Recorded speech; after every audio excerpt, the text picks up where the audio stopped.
네, 안녕하세요. 닥터 부자아빠입니다. 네, 임대차 3법이 통과가 됐고요. 그래서 오늘은 임대차 3법 전월세 계약 무엇이 달라지는지 Q&A 형식으로 16문 16답에 대해서 말씀을 드려보겠습니다. 네, 현실화된 임대차 3법 상임위를 좀 모두 통과를 했고요.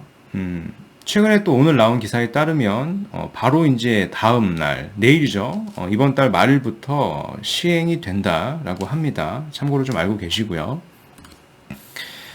임대차 3법이라고 하는 것은 전월세 신고제, 계약갱신 청구권제, 전월세 상한제이죠. 그래서 이게 적용이 되면 2+2, 즉 4년입니다. 임대 의무 기간이 적용이 되고요. 증액 임대료는 직전에 5% 이내로 이제 상한 제한이 되는 골자다라고 좀 보시면 될 것 같고요. 이제 뭐 여러 내용들이 이렇게 쭉 있는데 이 내용은 뒤에 이제 Q&A로 제가 말씀을 드릴 거기 때문에 이 붉은색 밑줄 지은 부분만 좀 보시면 될 것 같아요. 월세나 반전세로 전환해도 5% 상한이 되는가? 뭐 이 내용인데요. 이것은 이제 5%가 아니라 전월세 전환율을 계산을 해서요, 이제 4%가 된다라고 좀 보시면 될 것 같고요. 제가 밑에 좀 예를 들어 놨는데, 전세금을 2억을 받고 있는 경우에 이거를 이제 월세로 전환을 하게 되면, 약 보증금 5천만 원에 월세 50만 원입니다. 이게 이제 전월세 전환율로 이제 4%이다라고 좀 대략 보시면 될 것 같고요. 계산하는 방법은 있습니다. 네, 이 보시는 이 그림을 보시면 매물이 이렇게 없죠. 부동산 게시판에 비어있는 중개업소 매물 게시판이라고 하는 거고, 서울 송파구 부동산 중개업소 앞 매물 게시판이 비어있다. 중개사들은 임대차 3법 때문에 전세 매물이 급감을 했고, 또 이제 구청의 허위 매물 단속도 이제 8월 달에 시행이 되는 걸로 알고 있는데, 이것 때문에 아파트 매물 정보를 아예 걸어 놓지도 않는다라고 합니다. 지금 부동산이 많이 힘든 상황이고요. 여러 가지도 지금 보면 매물 자체도 전세 매물이 거의 없는 것을 한번 나가 보시면 잘 알고 아실 수 있을 겁니다. 네. 그럼 일단 그 계약갱신 청구권이 무엇인지, 전월세 상한제가 무엇인지 다시 정의를 좀 해보면, 계약갱신 청구권이라고 하는 것은 계약 만료 1에서 6개월 전에 세입자가 계약을 연장하겠다라고 하면 집주인은 이거를 그냥 거부할 수 없게 되는 겁니다. 그리고 이제 계약기간 2년이 연장이 되겠죠. 연장할 때 집주인이 기존 전월세 계약액의 5% 이내만 올릴 수 있는 게 전월세 상한제다라고 좀 보시면 될 것 같고요. 그럼 언제부터 시행이 되는가? 이 법안이 국회 본회의를 통과해 국민의 의결을 거쳐 공포되면 즉시 시행된다라고 하는데, 아마 바로 시행이 될 걸로 좀 보여지고요. 여기는 뭐 8월이라고 되어 있는데요. 아마 더 빠르게 시행이 될 수도 있다라고 좀 보시면 될 것 같고요. 세입자 입장에서 전월세 계약 기간이 최소 4년이 보장이 되는가라는 내용인데요. 새로운 세입자는 기본 계약 기간 2년을 더해서 한 차례 2년 연장할 수가 있기 때문에 총 4년간의 임대차 계약을 유지할 수 있다라고 합니다. 현재 전세로 살고 있고 내년에 이제 계약이 만료가 된다라고 할 때 이 경우에도 집주인에게 계약을 연장해 달라고 할 수 있나? 가능하다. 세입자의 계약갱신 청구권은 법 시행 이전부터 전월세를 살고 있는 세입자들에게, 그러니까 즉 소급된다라고 하는 거죠. 소급이 된다. 이것 때문에 지금 시장에서는 미리 올리려고 하는 움직임들, 계약 파기하고 미리 올리려고 하는 움직임들이 좀 많이 나타나고 있다라고 좀 보시면 될 것 같고요.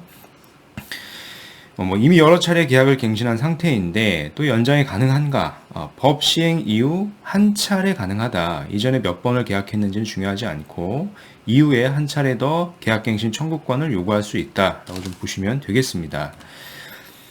그럼 올해 10월 1일에 전세 계약이 끝나는데 이미 집주인은 재계약을 하지 않겠다고 했다. 이 경우에도 계약 연장이 가능한가? 법 시행일 기준으로 기존 계약이 1개월 이상 남았다면 연장을 요구할 수 있다. 즉 세입자는 계약 만료 1개월 전까지는 계약을 연장하고자 하면 집주인에게 통보하면 되기 때문이다. 그럼 집주인은 특별한 사유가 없으면 세입자에게 요구를 이제 거부할 수가 없고 전세금도 5% 이내로만 올려야 된다라고 하는 겁니다. 이 1개월을 좀 알고 계시면 될 것 같고요. 또 이제 법 시행을 앞두고 기존 세입자에게 계약 해지를 통보하는 내용 증명을 보내는데 효력이 있나라고 하는 건데요. 법 시행 시점을 기준으로 1개월 이상 계약 기간이 남아 있다라고 하면 집주인이 법 시행 전에 계약 해지를 통보했다라고 하더라도 이제 무효다라고 좀 보시면 될 것 같습니다. 10월 전세 계약 만료를 앞두고 세입자와 2년 연장, 전세금 1억 원을 인상했다라고 합니다. 약속을 했다라고 할 때 8월에 법이 시행되면 이 약속은 무효가 된다라고 합니다. 세입자가 요구하면 2년 연장을 해야 되고 전세금은 이제 5%까지만 올릴 수가 있는 거죠. 또 이제 집주인이 개정법 시행 전에 계약 해지를 통보하고 다른 세입자와 새로운 계약까지 이미 완료했다면 어떻게 되나? 이 경우에는 기존 세입자가 계약갱신을 요구할 수가 없다라고 합니다. 새 세입자를 보호해야 하기 때문에 라고 합니다. 집주인은 어떤 경우에 거절할 수 있나? 집주인이 들어가 살거나 직계 존속, 직계 비속, 거주할 목적인 경우다. 대신 2년간 실거주를 해야 한다. 실거주 요건이 2년이 붙었네요. 그 세입자는 집주인에게 실거주 사유를 증명하라고 요구할 수가 있다. 근데 이 부분이 좀 애매할 것 같기는 합니다. 직계 존속과 직계 비속을 어떻게 거주를 할 것인지, 증명을 어떻게 할 것인지에 대한 게 좀 악유가 될 걸로 좀 보여지고요. 또 이제 집주인이 실거주한다면 계약갱신을 거절해 놓고 한다면서 계약갱신을 거절해 놓고 제3자를 세입자로 들이면 어떻게 되나? 집주인을 상대로 손해배상을 청구할 수 있다라고 합니다. 손해배상액은 3개월치의 월세 정도 될 걸로 좀 예상이 되고요.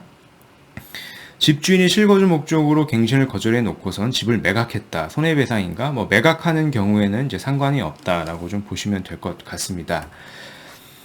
그럼 전월세 상한제는 어떻게 적용이 되나? 기존 계약 금액의 5% 이내만 올릴 수 있고요. 다만 인상 한도를 지자체별로 5% 이내에 정할 수 있다. 5%보다 더 낮아질 수도 일부 있을 걸로 좀 보여지는데요. 이것은 더 상황을 좀 봐야 될 걸로 좀 보여집니다. 또 한 집에서 4년을 전세로 살고 계약이 만료가 돼서 새로운 집에 전세로 들어갈 경우에 5% 상한제를 적용이 받나? 좀 이게 문제인데요. 아니다. 신규 계약할 때는 적용되지 않는다. 이 때문에 4년이 지나게 되면 전세금이나 월세가 폭등할 가능성이 있다라는 거죠. 5% 제한을 해놓고 받다 보면 나중에는 못 올린 전세금, 월세금을 다 올려받게 될 수 있다라고 좀 볼 수 있겠습니다. 그래서 한 집에서 4년을 살았는데 2년을 더 살려고 한다. 5% 상한제를 적용받나? 네, 그렇다라고 좀 보시면 될 것 같습니다. 그래서 지금 현재 지금 임대차 3법이 통과를 했는데 임대차 3법 초읽기 세입자 쫓아내느라 바빠진 집주인 이런 기사들이 좀 많이 나오고 있습니다. 기존 세입자 대신에 새 세입자 원하는 집주인이 늘어나고 있고 돈을 더 올려받으려고 하는 거겠죠. 법 시행 전에. 그래서 이런 상황이 좀 혼란이 좀 가중되고 있는 상황이고요. 또 이런 내용도 있습니다. 전세대출 연장을 아예 거부를 해서 임대차 3법을 무력화시키려고 하는 움직임도 있다라고 합니다. 실제로 집주인이 세입자의 전세대출 자체를 동의하지 않으면 세입자가 갱신을 못하고 이제 내몰릴 가능성이 있다입니다.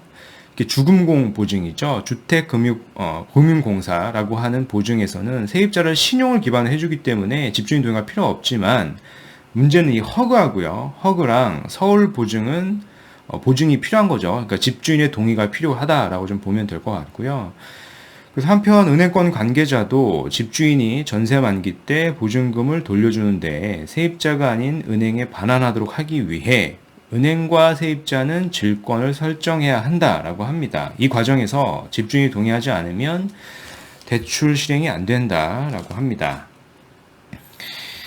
네, 오늘 말씀드린 내용을 요약해서 다시 말씀드려 보겠습니다. 임대차 3법이 통과가 됐고 곧 시행이 예정이다라고 좀 보시면 될 것 같고요. 이제 부작용이 좀 날 것 같은데 계약갱신 청구권으로 인해서 전세 물건이 지금 급감을 하고 있는 상황이다라고 좀 보면 될 것 같아요. 왜냐하면 더 살려고 하겠죠. 5% 상한제만 받을 수 있기 때문에 그런 걸로 좀 보여지는데 물론 이제 이것 때문에 전세 물건이 급감을 하는 것이 아니라 지금 규제가 있죠. 조정 이상 지역이나 혹은 이제 재건축 조합원의 조합원 지위 자격을 얻으려면 실거주 2년 요건을 지금 붙였습니다. 규제로 인해서. 이것 때문에 지금 집주인들이 다시 본인 집으로 들어가서 살려고 하고 있죠.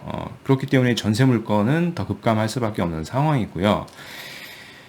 예, 이와 더불어서 이제 3기 신도시 청약 대기 수요자, 뭐 분양가 상한제 이런 걸로 인해서 전세 수요가 지금 급증을 하고 있습니다. 이런 것들이 엎친 데 덮친 격으로 이제 전세 물건이 지금 급감할 것으로 지금 보여진다라고 좀 보시면 될 것 같고, 더불어서 또 문제가 되는 것은 이제 세입자가 손바뀜 될 때, 그러니까 다른 세입자랑 계약을 할 때는 전세가가 계단식으로 올라갈 수밖에 없다. 즉 급등을 하게 되겠죠. 그동안 못 받았던 것들을 다 받게 될 겁니다.